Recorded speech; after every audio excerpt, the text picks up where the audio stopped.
Salut à tous, c'est Alchimiste. Je suis très content puisqu'aujourd'hui je vous présente une nouvelle émission, la petite critique anime rétro, consacrée à, comme vous avez pu le voir, aux animes cultes de la Japanimation. On va revenir sur des animes oufissimes. L'émission est là pour vous faire découvrir ou redécouvrir justement des animes cultes. Donc je vais tout de suite commencer par notre premier épisode qui sera consacré à Cowboy Bebop, un anime créé en 1998, et ouais, il y a 20 ans déjà, par le studio Sunrise et réalisé par Shinjiro Watanabe, monsieur le grand maître, puisque ce réalisateur a œuvré notamment sur Macross Plus, l'OAV, mais il a surtout travaillé sur Animatrix, sur Samurai Champloo, sur Space Dandy, sur Terror in a Resonance, voire même sur l'OAV Blade Runner qui est apparu pour faire la jonction entre le premier film et le deuxième film. Et là, actuellement, il travaille avec le studio Bones sur un anime original, Carol and Tuesday. Donc, monsieur Watanabe, avec le studio Sunrise, qui était à l'époque comme studio une machine de guerre, puisque au-delà de faire des Gundam, Sunrise essaie avant tout Nicky Larson, c'est-à-dire City Hunter, et surtout Vision d'Excaflon. Voilà, excusez du peu, ils ont même fait bien sûr ceux qui font Code Geass également, hein. Entre autres, hein, c'est un studio de légende. Alors, monsieur Watanabe va nous proposer une œuvre assez cultissime, puisque c'est vrai qu'en 98, quand Cowboy Bebop apparaît, eh bien, on est bercé dans cette œuvre par la culture américaine. Il y a plein de références, je ne vais pas les énumérer un par un, mais je vais vous distiller petit à petit le pourquoi du comment cette œuvre est génialissime. Déjà, la bande-son, la musique, on est dans du jazz des années 40, 50, 60, même une catégorie de jazz qu'on appelle le jazz bebop, qui fait référence bien sûr également au titre, et c'est ça qui est assez oufissime. Et il va mêler plein d'influences, puisque dans Cowboy Bebop, on va bien sûr retrouver des scènes d'action, des scènes de bataille spatiale, des combats d'arts martiaux, voilà, tout synchronisé par de la musique. Il faut vous rendez compte que chaque épisode, quasiment, avait une BO différente. À part 2-3 thèmes qui reviennent, voilà, de temps en temps pour tel ou tel personnage, très bien. Mais au final, à chaque fois qu'il y avait une course-poursuite de vaisseau, je sais pas quoi, paf, un petit morceau de jazz super cool, super classe, qui vient rythmer l'action. Vraiment, ça, c'est le truc qui m'a le plus choqué à l'époque, c'était l'ambiance musicale, l'ambiance générale de l'œuvre. On sait que voilà, les épisodes, déjà, ils avaient tous un nom de session. Voilà, c'était pas épisode 1, 2, 3, c'était session 1, session 2, avec un titre en relation avec un titre de musique, un hommage à chaque fois. Donc ça, il faut se rendre compte, c'était vraiment l'ambiance de l'année. Alors, je vais un petit peu revenir sur l'histoire. L'histoire générale, on est dans le futur. Déjà, on est en 2071. Voilà, on se retrouve dans un vaisseau spatial, le Bebop, du coup, et on voit deux gars. C'est le premier épisode, je vous spoil pas trop. Hein. On voit deux gars, un qui s'appelle Spike, un autre qui s'appelle Jet, qui sont là en fait, en train de vivre ou essayer de s'occuper entre deux arrestations, puisqu'ils sont tous les deux des cow-boys, c'est-à-dire des chasseurs de primes, qui sont là pour récupérer tout simplement les malfrats de notre système solaire. Donc ça, c'est quand même plutôt assez cool. Déjà, on est dans ce côté cow-boy, chasseur de primes, un peu voilà, à l'américaine, culture américaine, sauf que là, hop, c'est dans le futur, science-fiction complet, avec des vaisseaux, avec des gueules, putain, mais les gueules des personnages, quoi, vous les voyez là actuellement. Enfin, Spike, putain, on dirait un dandy avec son costard, avec ses mains toujours bien placées dans ses poches, avec une coupe de cheveux carrément improbable, avec une gueule, quoi. Et puis Jet, voilà, le mec, voilà, il a plus de cheveux, il a une putain de beubah, il a des plaques, il a un bras cybernétique, enfin bref. Deux design de taré. Il faut se rendre compte que tout a été créé, hein, puisque Cowboy Bebop, c'est un anime original. Donc, que ce soit les caractères des personnages et autres, sont vraiment bien expliqués. Il faut savoir que ils ont été rejoints par un autre personnage au cours de l'aventure, un personnage féminin qui est Faye Valentine, qui est en fait une joueuse en général, pas forcément de casino, parce qu'on la voit dans le casino la première fois, mais et puis elle aime bien escroquer tout le monde, enfin bref, voilà, elle vit à 100 à l'heure, et elle essaie de se débrouiller dans cet univers-là, puisque voilà, elle veut retrouver un petit peu eh bien sa mémoire, puisqu'elle a perdu justement sa mémoire. Il y a eu aussi deux autres personnages, Ed, qui est un jeune hacker, enfin parce que c'est une fille, elle est super douée, elle est hyper dynamique même, elle est un peu chiante, quoi, et c'est ça qui est assez cool, ce côté gamin, un peu casse-couille. Et un des personnages favoris, c'est un chien, Ain, qui est bon voilà, dans un épisode il est échappé, c'est un chien data qui est super intelligent en fait, et du coup on est vraiment avec tous ces personnages qui sont hauts en couleur, super stylisés, et l'anime voilà, est divisé en plusieurs épisodes, il y en a 26, donc c'est quand même plutôt conséquent. Pendant ces 26 épisodes, il y a pas mal d'épisodes où c'est des one-shots, c'est-à-dire qu'on va voir voilà, la vie du vaisseau, voir qui va chasser, on va dire, tel ou tel malfrat, pour récupérer de l'argent, pour casser leur croûte. Et au fur et à mesure de tous ces épisodes-là, on va effectivement savoir un peu plus sur l'histoire du monde en général, pourquoi on a été, on va dire, coloniser les planètes en dehors de la Terre, puisqu'effectivement, dans ce monde-là, il y a vraiment tout plein de planètes où il y a des terriens, donc ça c'est quand même assez sympa.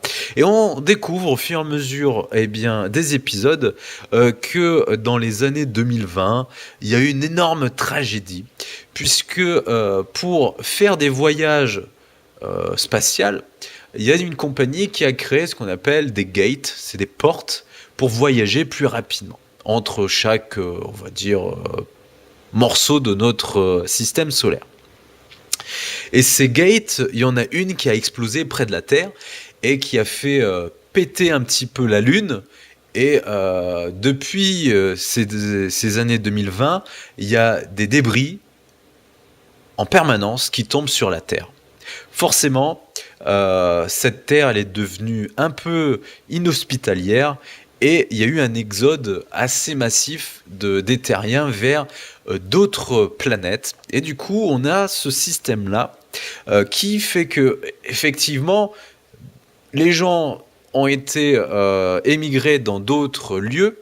Et il y a plein de choses qui sont venues, entre guillemets, avec, c'est-à-dire la criminalité, avec des trafics en tout genre, avec des organisations criminelles assez pointues, dont Spike faisait partie de du trafic de corruption, des meurtres, de l'extorsion en tout genre, des trafics de drogue, notamment il y a un épisode qui est consacré à une drogue du futur, le Red Eye, voilà, entre autres. Donc à chaque fois, ils vont nous mettre un petit peu l'histoire, le contexte de ce monde avec tous les épisodes comme ça qui sont un peu clairsemés. C'est-à-dire qu'on peut avoir l'histoire de la Gate qui a explosé, c'est pas au début de la série, je sais plus combien, peut-être 15e ou 16e épisode.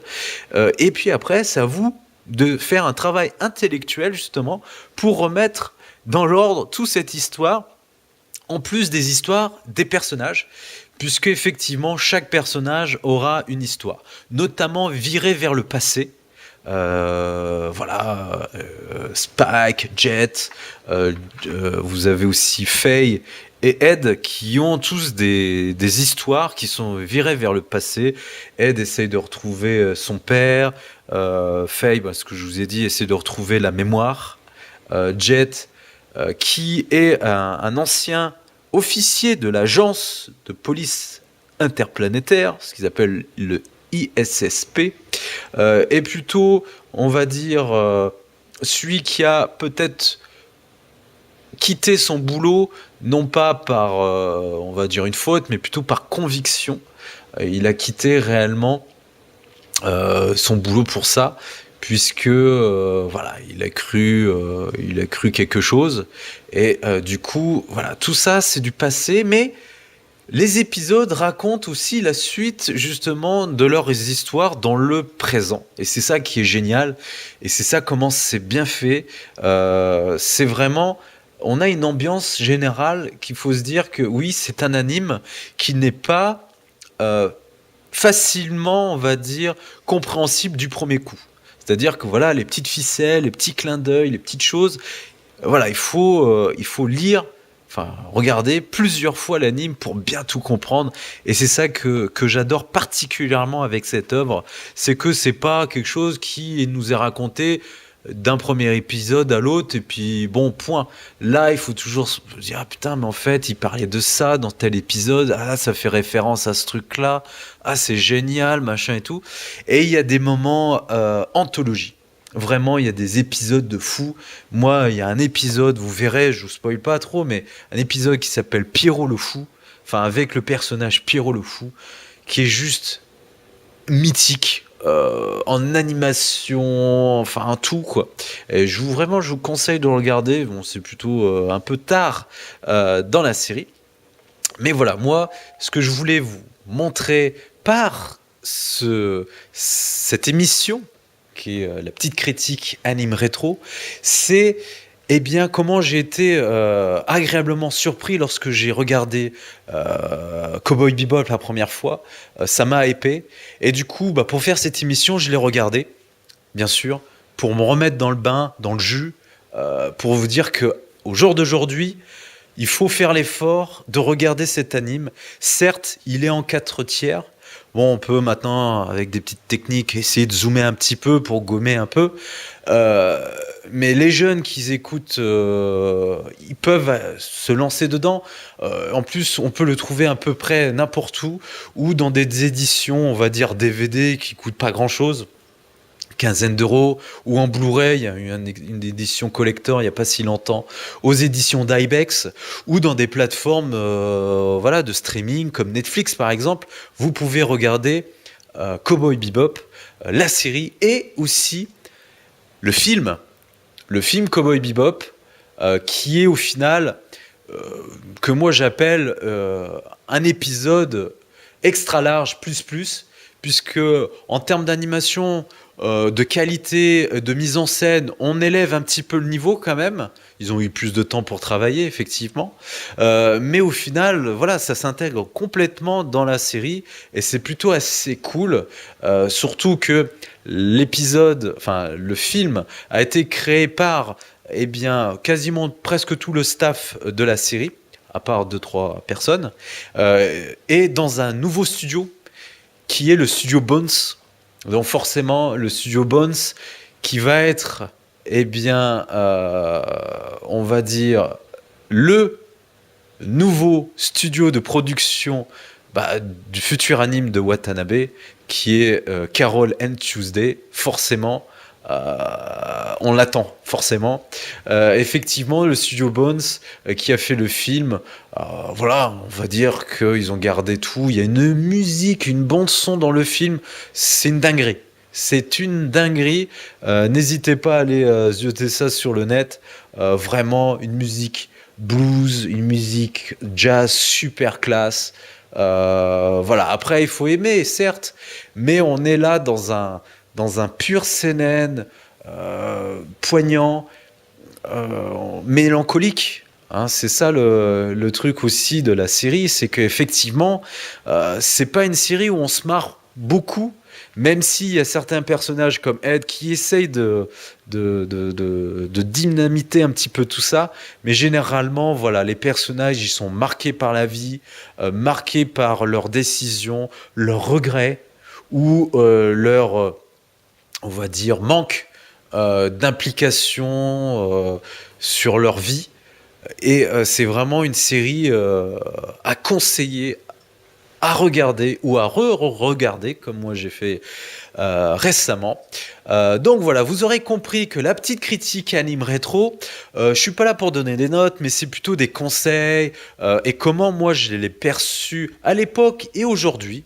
Donc je vais regarder à chaque fois avant de faire une émission, eh bien les animes que je suis en train de parler. Comme ça, c'est très frais. Je peux vous dire vraiment typiquement si ça a bien vieilli ou pas. Et là, effectivement, ça a très bien vieilli, même si le côté 4 tiers peut rebuter certaines personnes. Mais ma foi, One Piece était en 4 tiers au départ, hein, et tout le monde a un peu plus ou moins suivi, je crois. Donc faites un effort sur ça. Le film il est en 16 neuvième, donc là au moins il n'y a pas de problème. Puisque vous allez passer un bon moment, vous avez 26 épisodes, c'est comme si il y avait 2 saisons, c'est magnifique. Et donc voilà, l'idée c'est de vous donner envie d'aller regarder Cowboy Bebop. Donc sur ce, eh bien, n'hésitez pas à lâcher un petit commentaire, faire un petit pouce bleu, ça fait toujours plaisir. N'hésitez pas justement dans les commentaires à mettre, eh bien, quels sont vos animes préférés, les animes rétro hein, que vous avez kiffé, en français ou pas, hein, peu importe. Hein. J'aurai tout le plaisir à vous répondre et peut-être que ça fera office d'un nouvel épisode justement sur l'un de vos animes comme ça pour le coup j'ai pas encore décidé du deuxième numéro mais comme vous avez pu voir le générique j'ai quand même quelques petites idées par-ci par-là sur ce portez-vous bien et salut